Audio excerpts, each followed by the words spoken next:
Apostle जी, sister का नाम है रेखा मौर्य, साथ में इनके हस्बैंड हैं और साथ में इसकी इनकी वॉइस ननद। को थोड़ी सी करो, इसका माइक झूम रहा है, वो गूंज रहा है। और अपोस्टल जी ये गोवा से बिलोंग करते हैं और ये सिस्टर जो रेखा जी हैं और बताते हैं कि कुंवारेपन से ही दुष्टात्मा इनके जीवन में काम कर रही थी। कौन है रेखा? तो स्विचर, कैमरा, बात करने वाली, जब तक समझ नहीं आएगा कौन है। हाँ, आगे। अपोस्टल जी, कुंवारेपन से दुष्ट आत्मा जब इनकी लाइफ में काम कर रही थी, तो जब ये पढ़ाई कर रही थी तब इन्हें कुछ भी समझ नहीं आता था। दिमाग पूरी तरह से इनका बंद हो चुका था, कुछ पता नहीं चलता था इनको। और उसके साथ साथ शैतान ने इनको गलत सोचें देनी शुरू कर दी।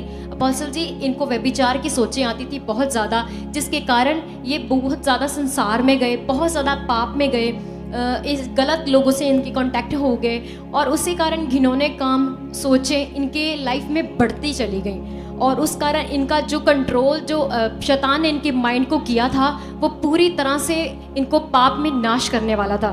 और अपोस्टल जी, यहाँ तक कि इनको इसने बताया कितने लोगों से कांटेक्ट थे इसके, इसने कुछ अपोस्टल जी ये कह रहे थे कि बहुत ज़्यादा ही मैं पाप में चली गई थी, मतलब बता नहीं सकते कि कितना ज़्यादा हो चुका था।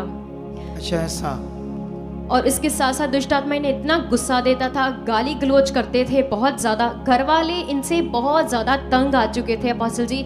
और यहाँ तक कि जब ये गुस्सा करते थे तो गुस्से के बाद इन्हें शैतान सुसाइड के विचार भी देता था कि तू मर जाए। और उसके बाद अपोस्टल जी ये बातें इतनी ज़्यादा गंभीर होती गईं, इनके पेरेंट्स इनको बाबा तांत्रिकों के पास लेकर जाते थे कि कहीं से ये ठीक हो जाए, इसका जो चाल चलन है वो सुधर जाए, इसका गुस्सा चला जाए। लेकिन कुछ भी नहीं होता था और इनका जीवन बेहद ख़राब था। उसके बाद इनके घर वालों ने भी जल्दी की और उसके बाद 2016 में इनकी शादी हो गई।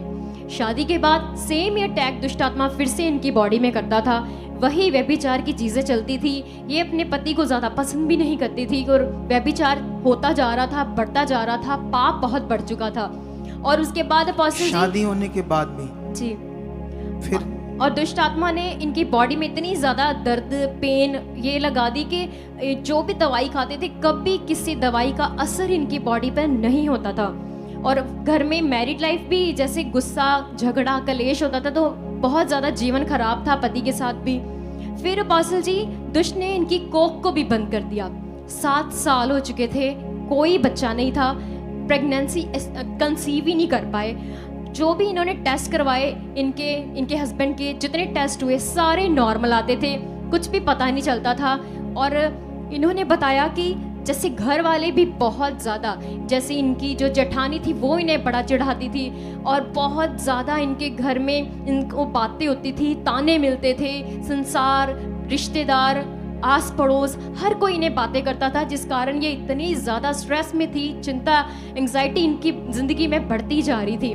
उसके बाद अपोस्टल जी ये चीज़ें लगातार बढ़ती गई। तांत्रिक बाबाओं के पास भी गए कि हल मिल जाए, कहीं से भी सब कुछ ठीक हो जाए, बच्चा भी मिल जाए। लेकिन अपोस्टल जी कुछ भी नहीं हुआ। जो दवाइयाँ खाई वो भी कभी कोई भी इन पर असर नहीं कर पाई। और अपोस्टल जी उसके बाद 2023 तक इन्होंने बहुत ज़्यादा धार्मिकता जो कर सकते थे सब कुछ कर लिया। लेकिन 2023 में जो इनके साथ इनकी ननद खड़ी हैं, उन्होंने इनको गुड न्यूज़ दी और चर्च में लेकर आए पहली बार। 2023 में जब ये सिस्टर यहाँ पहली बार आई तो आपके द्वारा इन पर लेहन प्रार्थना हुई और परमेश्वर की सामर्थ ने ऐसे इंस्टेंटली ही आपके द्वारा इनकी लाइफ में बड़ा काम कर दिया। अपोस्टल जी, जैसे ही ये वापस अपने घर में गए, उसके बाद तभी इनको बेबी कंसीव हो गया, वो भी 7 साल बाद। फिर अपोस्टल जी ये बेबी तो इनको कंसीव हो गया, प्रेगनेंसी कंसीव हो गई। लेकिन अपोस्टल जी जैसे परमेश्वर में बढ़ना था, अब वचन को पकड़ करनी थी, सुनना था, वो चीज़ें इनसे नहीं हो रही थी। और जिस कारण से ये बिल्कुल भी ध्यान नहीं दे पाई उन चीज़ों पर, जिस कारण फिर से दुष्ट को मौका मिल गया इनकी ज़िंदगी में काम करने का।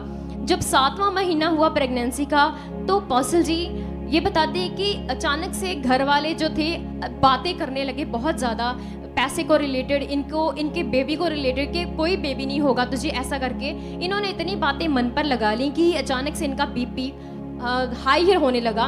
और बीपी हाई होने के कारण इनको ये बताते हैं कि बहुत ज़्यादा प्रॉब्लम आ गई और इनको हॉस्पिटलाइज कर दिया गया क्योंकि पेन बहुत ज़्यादा हो गई। जब इनकी डिलीवरी हो गई 7वें महीने में ही डिलीवरी कर दी और उसके बाद जब बेबी आया तो बताते हैं कि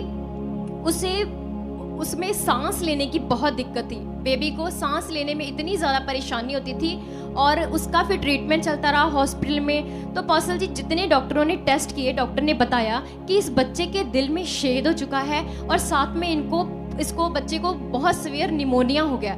तो 2 महीने तक उसका लगातार इलाज चलता रहा और ये घबराते रहते थे, रोते रहते थे और विश्वास बिल्कुल भी नहीं कर पाए और बताते इसी कारण से ही उस बच्चे की भी डेथ हो गई।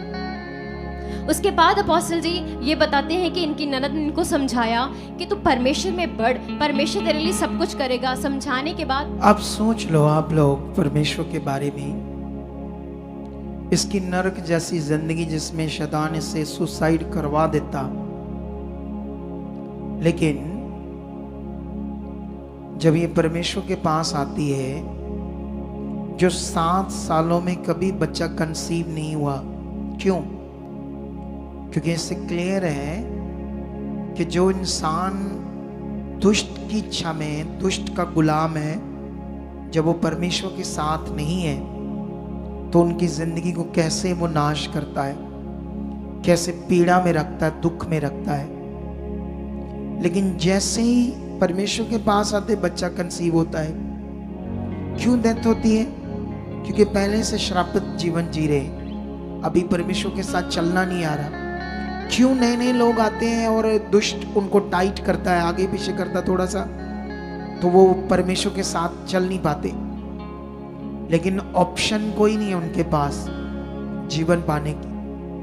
अगर जीवन पाना है तो सिर्फ परमेश्वर के पास है। तुम्हें ये ध्यान देना होगा, तुम्हें फैसला लेना होगा। देख लो, जो डॉक्टर नहीं कर सकते थे, कोई नहीं कर सकता था, उसको उस सामर्थ्य परमेश्वर ने कर दिया आपके सामने।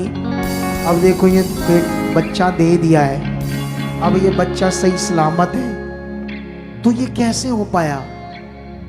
ये वही जीव शक्ति है।